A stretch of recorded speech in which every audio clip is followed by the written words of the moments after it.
Hi everyone, here's another installment of our video series. This week we are going to be talking about revisions. So everybody should have paper 1 back with grades and feedback, and now I'm going to start working on grading and giving you feedback for paper 2. So once you get your grades back, you can of course take a look at them. If you have any questions for me, please ask me. It's probably the most productive if we meet with Zoom or Google Meets to talk about your grades. And then you can share your screen, show me where you have your questions, and I can give you answers and feedback more so than what you've gotten on Moodle. And so with that feedback, not only are you supposed to take that work or take that information and advice and apply it to your next paper. So for example, if I said that you need to make sure you're citing, you take that advice and you make sure you're citing in your next paper, or else what's the point, right? Or if you need to work on your language, your tone, or your paragraph structure. These were all really big things that I noticed throughout all of my classes. So if you received that feedback about citations or paragraph structure or tone, those were probably the biggest 3 things that I had feedback wise for my students throughout all of my sections. So once you get that feedback, not only should you apply that to your future papers in this class and in other classes, but you also have the chance to rewrite your paper for a better grade. If you have a 90 or better, please don't revise. You're not going to get that many points back to make a huge difference. But if you have less than a 90 and you want to, so revisions are totally optional. If you are happy with your grade, or you feel satisfied with it and you have other things to focus on, think about, whatever, totally fine. That's none of my business if you choose to revise a paper or not.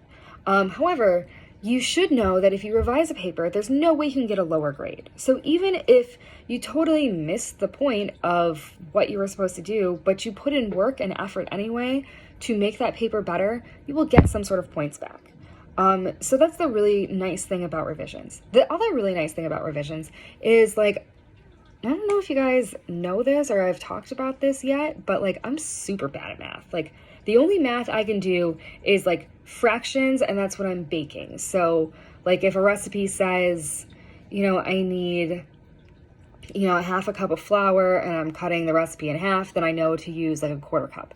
But that's it. That's the end of my math skills, and they're practical skills. So, it's not real. I mean, I guess it's real math, but it's not real math, I guess, or whatever. So, your new grade is your new grade. There's no averaging your scores together. There's no weighted BS.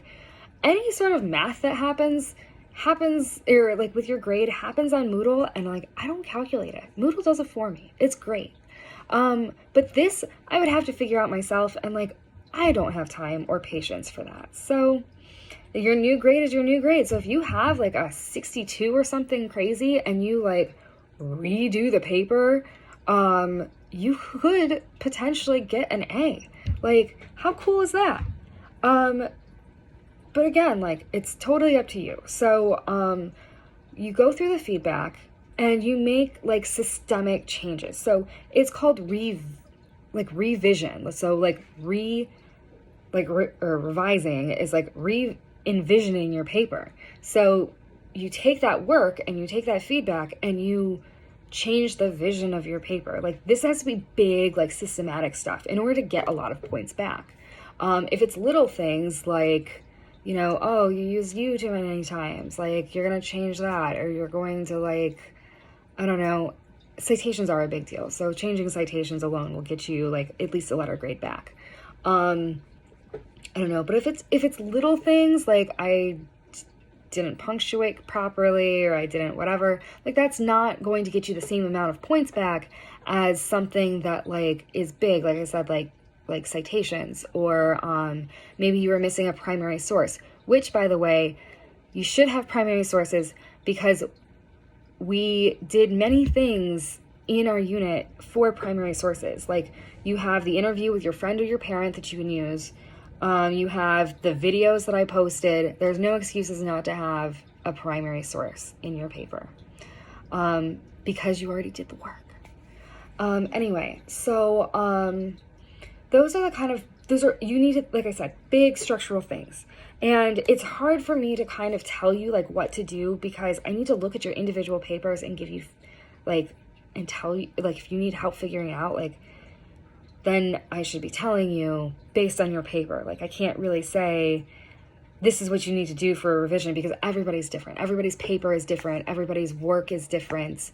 And the things that you guys need to improve on are all different. Like, so even if it says, like, if I say work on tone, like, student A's tone could be different than student B's tone, or like they have different issues that they need to address within that bigger picture.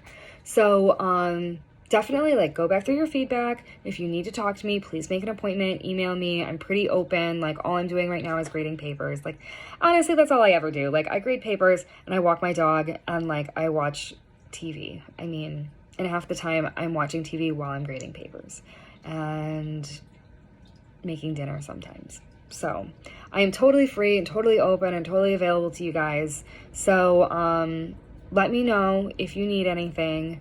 The other advice I have is, like, if you're sort of on the fence whether you should revise your first paper or not, like, wait till you get paper 2 back and see what your grade is and see what your overall grade is before you make any decisions.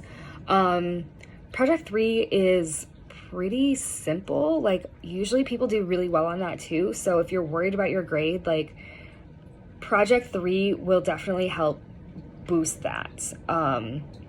Unless you like totally miss things and totally forget big elements, mostly everybody does really well on it. So that's something to look forward to too. And like, Project 3 should be fun and interesting to you because it's something about you and it's something that you are invested in and involved in. So I hope you enjoy it. As I've said a couple times already. I think that's pretty much everything about revision. Again, this is such an individualized process that, like, if you have questions, you need something, like, it's definitely better to work one-on-one, and it's definitely better to do it via appointment than it is email, because those are the kind of things, like I said, sharing screens, having a conversation, like, it just makes it like something that can be said in a video conference in like 30 seconds could take like 5 days via email. It's just, that's the way it is. So I hope everybody has a good week and good luck with your papers and stuff. If you have any questions, like I said a million times, let me know. And I will talk to you guys soon.